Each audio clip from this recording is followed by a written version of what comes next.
Well, guess who's back in business? I told you it was happening. Oh, yeah. Lots to talk about here. Pitter patter. Let's get at it. It's DA Wrestling. Let's go.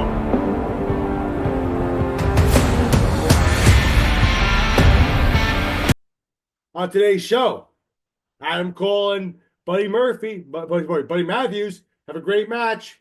But guess who's next? He gets to face Malachi Black, right? John Moxley and Orange Cassidy have had full gear. Lots of stuff happened with that tonight. We're going to talk about some of that stuff there.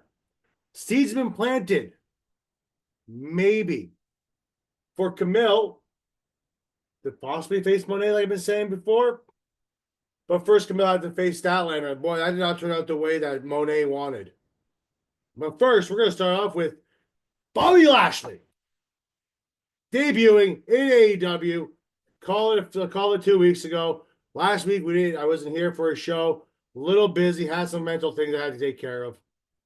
Anyway, Bobby Lashley debuted on this week's Dynamite after the Swerve and Sheldon Benjamin match.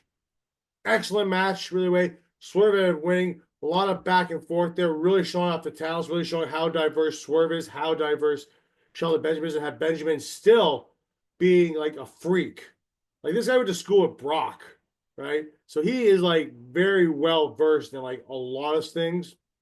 And like we all talk about how Brock's like a freak in nature when it comes to like athleticism and stuff like that. Sheldon Benjamin is not very far behind. I mean, he's probably right on par with Brock. So, anyway, great match. After the match was over, MVP gets on his phone, very similar to a person named Paul Heyman. Like to go on his phone after the bad and said, would say call Roman Reigns. He didn't say call Bobby Lashley. He just picked up the phone and said, start calling. Next thing you know, lights go out. Everybody cheers. All of a sudden, come back on. He's like, anyway, everybody's like, goes back on. Lights go back off again. All of a sudden, this music hits. Very similar to Hurt Business, Bobby Lashley music that was in WWE. Very, very similar, but not the same either. Right? Bobby comes out with a huge ovation. Everyone's like happy to see Bobby Lashley. It's like we all called it weeks ago, months ago. It's already been said that he was about to debut, but when was the question it was going to happen? I called it 2 weeks ago. This was going to happen here, and there you go. But we were right. The wrestling was right again. Ain't that a surprise? Anyway, he comes out there. He has standing ovation, like I said. Goes face to face with Swerve. Swerve's like looking at him like he's all he has that look in his eye, like, it's you? How were you? Anyway, Sheldon Benjamin tries to distract somebody, tries to distract Chris Nada. Swerve goes after him. Bobby Lashley just tees off on him.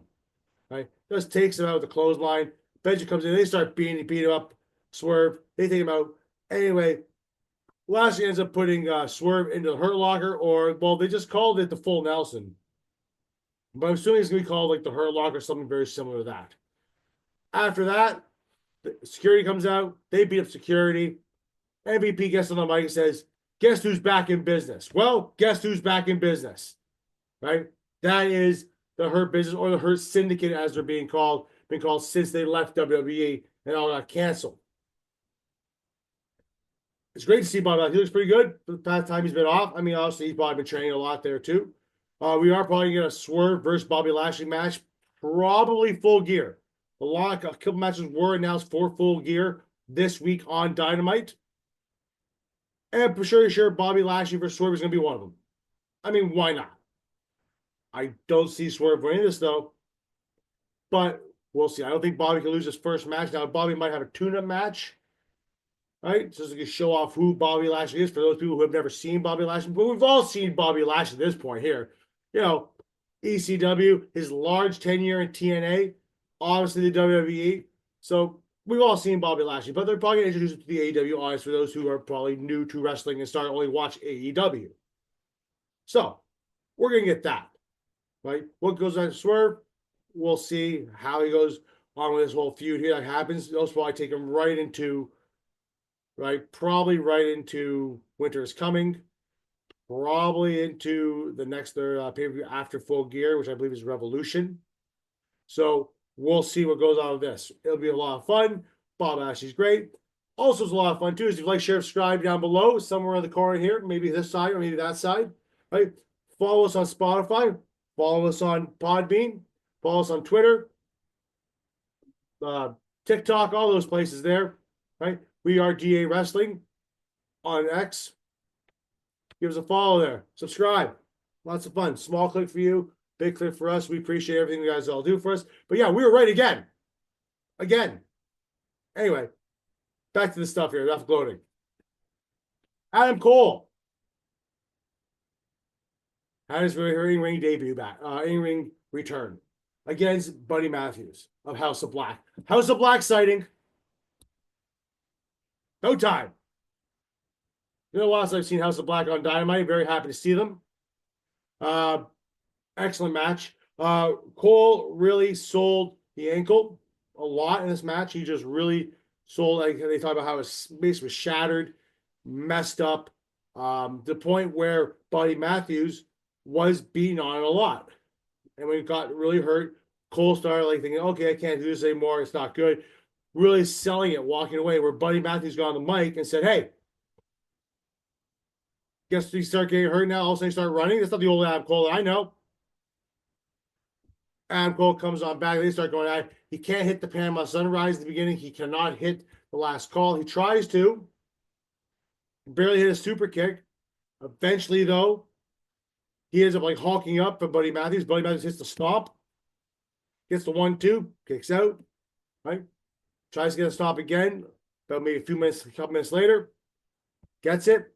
One. Cole comes up. Also hulks up. Just like everybody seems to be doing nowadays. Hulking up. Like, come on, man. Hulk Hogan's thing. I call it hulking up. It's not, but it's because I'm calling it. Why? Because I'm Andrew. I can do whatever I want here on DA Wrestling. So, anyway, eventually Adam Cole does get the Panama Sunrise inside the ring, then gets Matthews on the outside of the ring. You can see he swings away, goes on the outside of the ring. After that, hits another Panama Sunrise on the floor from the apron. He's really playing with fire here, folks. Like, he's really playing with fire. Anyway, gets him back in the ring. Eventually, he's able to hit the last call. Gets the 1-2-3. Excellent signing match. He gets on the mic and says, thank you for letting me see who the real Adam Cole is. Adam Cole then shakes his hand, right? Like a show of sportsmanship and very kind, very, very good. Lights go out. Lights come back on. He's holding hands with Malachi Black. Whew, I haven't seen him for a while. He gets Malachi Black next week on Dynamite. They were talking a lot about how MJF versus Adam Cole. Adam Cole has to win 3 matches in order to face MJF at Full Gear. But he's also did the same thing for Roddy Strong, because Roddy Strong wants MJF. Same thing has to happen there. I don't know if Strong's going to be doing it. I think it's going to be probably just Cole, but I doubt they'll turn this into like a triple threat, or 2-on-1. But it will probably end up being Cole versus MJF. Although they did have the Undisputed Kingdom in the background. They're all talking about this and how Cole wants to really kick the hell out of MJF. Conspicuous by his absence, though, was a certain big man named Wardlow. So makes you wonder what's going on with that. But we'll find out soon. Who knows? Wardlow, maybe Wardlow left Undisputed Kingdom has realigned himself with MJF that nobody knows about. Who knows? I don't know. I'm just guessing here. It's a possibility. I'm right, but I'm probably very, very wrong. And that's fine. You only be right once a week. Probably won't be right next week. Anyway, great match with all of them too. Now, Jon Moxley, Orange Cassidy. Orange Cassidy opens the show tonight. He talks about how when that attack occurred, there's a lot of people that were very young. He aren't the people who were supposed to be on his side. He talks a lot about the newer, younger blood of people who don't know what they're up against. On Collision, their little buddy Chucky Taylor there got taken out by the BCC. Or Moxley, and the BCC, I should say. Cassidy is going this alone. He doesn't want anybody's help. He doesn't need anybody's help. He's not a leader, he says, but he challenged John Moxley for the AEW title to get that title, take it out of his bag and put it in his backpack.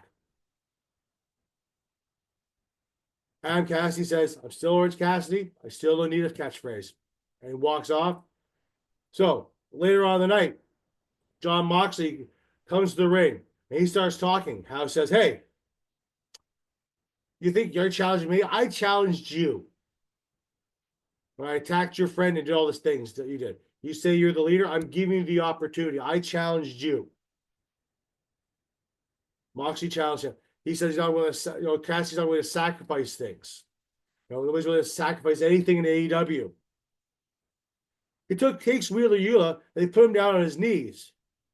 Much to his chagrin, they grab a chair. They put a chair on his head like they're ready to snap his neck. Right? The same Wheeler Yuta who turned his back on Bryan Danielson. Right?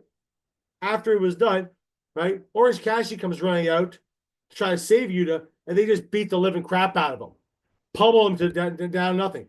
Wheeler Yuta gets the chair off his head. Maria Shafir has a couple words in the back off to the side and says, hey, basically probably said, hey, we're just testing you. We're not doing this on purpose.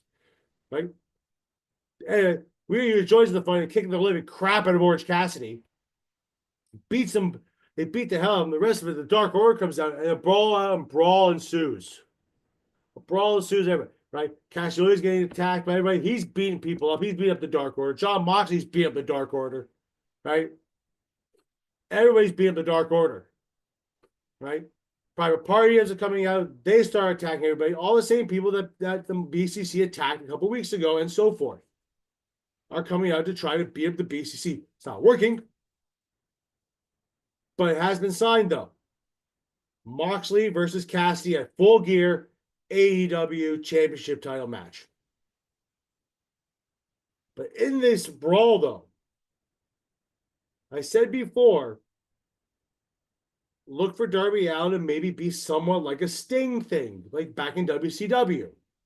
Well, guess what happens, folks? Sting comes, right? Darby Allin comes coming down from the ceiling, from the rafters, just like Sting, right? And start attacking Claudio Castagnoli. Starts attacking him, gets beat up for his head, gets thrown through a table for his troubles, and starts attacking him some more. Still gets up and starts attacking him some more. Eventually, they all leave. Tell you, this is shaping up. I don't think Cassidy's going to win this. He's not the one that's going to be dethroning Moxley. It's going to be Darby Allin. There's a setup probably to hand Darby Allin the AEW World Title. When that happens, it probably won't. Obviously, it's not Full Gear. It's probably not going to be at Winter's Coming. It might be a Revolution, or unless they have an extended period of time with Moxley holding that title, it might not be even till Double or Nothing. So we'll see what happens. Also, I mentioned Private Party.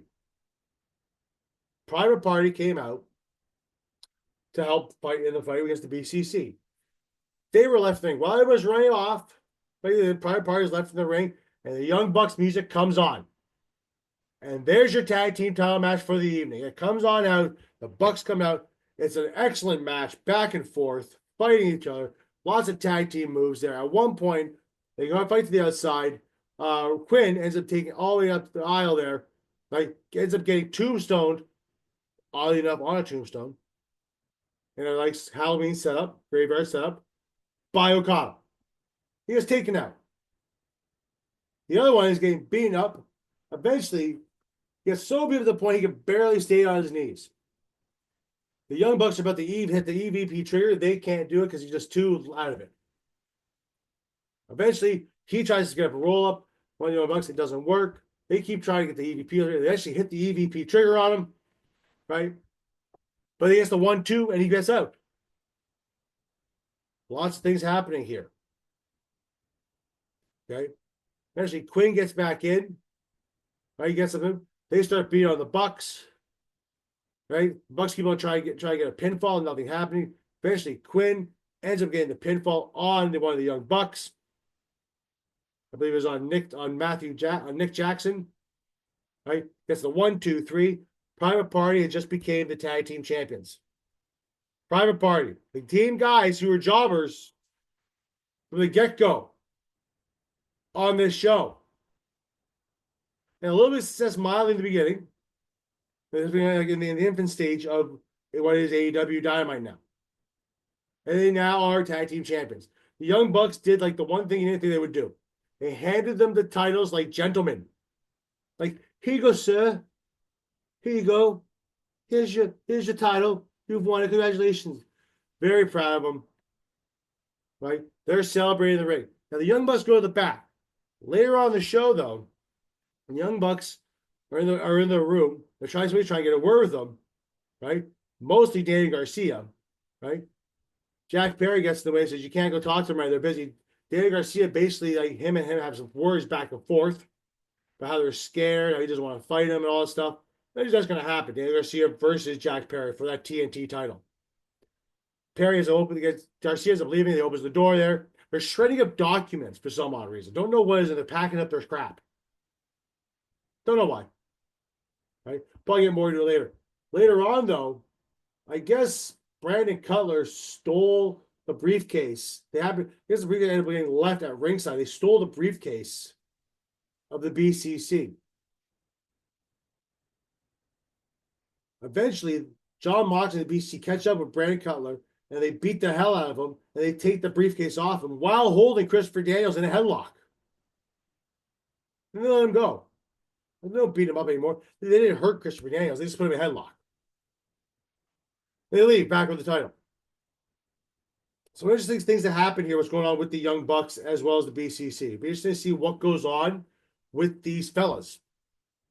Be interesting to see. So, that happens there. We get an interview with Hangman Page. How they mentioned it too. How they mentioned before. The matches announced. Hangman Page versus Jay White at Full Gear. He had an interview with Hangman Page. He said he's going to basically take Jay White out. Whether it be taking his arm off, maybe burn down his house, do something that this Hangman Page do. This looks normal Hangman Page was actually a psychopath. So we'll see what goes on there with that. We also got a Kyle Fletcher promo with the return of Mark Davies. Obviously, his time with Aussie Open. Him with Kyle Fletcher as Aussie Open. And friends, obviously, with Will Ospreay. Kyle Fletcher tried to call out Ospreay. Ospreay wasn't there, obviously, folks. He wasn't there. But Mark Davies came out. And he says, you're not this guy. You're not the guy I know. You know, those sappy things. You know, about people like those sappy crap. You're not the person I know anymore. Oh, aren't you? Well, that cares. He also came out with a new haircut, by the way. Kyle Fletcher did. Shaved his head. Kind of like yours truly over here, Andrew. Shaved his head. Good for him. Doesn't look bad. He almost looks, yeah. Doesn't look that bad. Anyway, he says to Mark Davies, eventually at some point you're going to have to make a choice. And when it does, you better choose wisely. We all have when people don't choose wisely, right? We saw what happened in Indiana Jones' The Last Crusade. The guy who thought he knew what the cup of Christ looked like, you know, what the Holy Grail looked like, right? He drank from it. He thought it was all gold and simply with jewels on it. No. He died. His whole body sunk, his face sunk in, the skull, he became a skeleton and died. Indy chose wisely. He took a cup of Carpenter. Pretty obvious how it looked like. I mean, come on. Anyway, obviously Mark Davies isn't going to choose wisely at all and probably get beat up for his troubles. All right. I guess spoiler, it's going to happen. Oh, let's see what else we had here. Okay. I mentioned before the show started, we're going to talk about Camille. Camille versus Chris Statlander. Two beautiful ladies. Mention that Camille. That's a cute redhead. And a lovely Chris Statlander, who's also very attractive and beautiful. Right? Had a lovely match. Now, seeing two beautiful women who are very big and strong beating the hell out of each other was kind of nice. Not going to lie to you. Kind of nice. Not really had a wiggle, but it definitely was pretty good. But the point here is it was a good match, fairly quick. Statlander ends up winning. Now, Statlander, by the looks of it, is going to go into a program with Mercedes Moné. Mercedes Moné was not very happy with Camille that Camille lost. Told Camille to go to the big side. I'm upset with you right now. If you want to do something right, you do it yourself. Season planted, folks. I said a while back that Camille's going to be the one that takes the title off her. Now, I could be slightly wrong on this. It could be Statlander. Because I didn't mention how Statlander never lost that title just because of Julia Hart pinned Sky Blue. Not Chris Statlander. So it might be Chris Statlander who takes the title off her, but I don't think so. I think it's going to be. I still think it's going to be Camille. So season planted. Nobody, especially a woman like Camille, does not want to be yelled at or talked to you like that by someone the size of Mercedes Moné. Okay?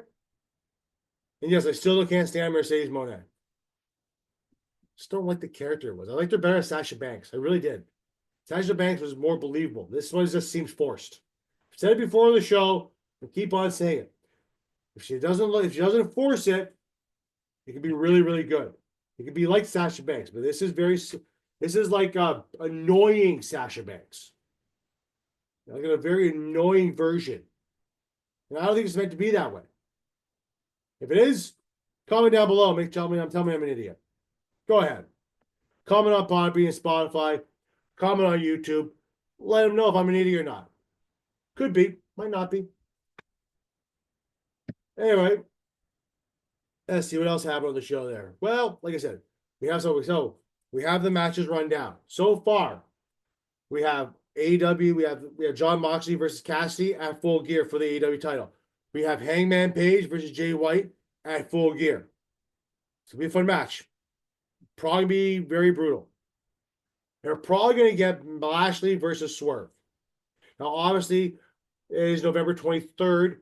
We are still several weeks away before Full Gear. This card will get bigger. Chances are there'll be a tag team title match on the thing with Private Party. Right? Chances are we'll have a TBS title match of Mercedes Moné versus Chris Statlander.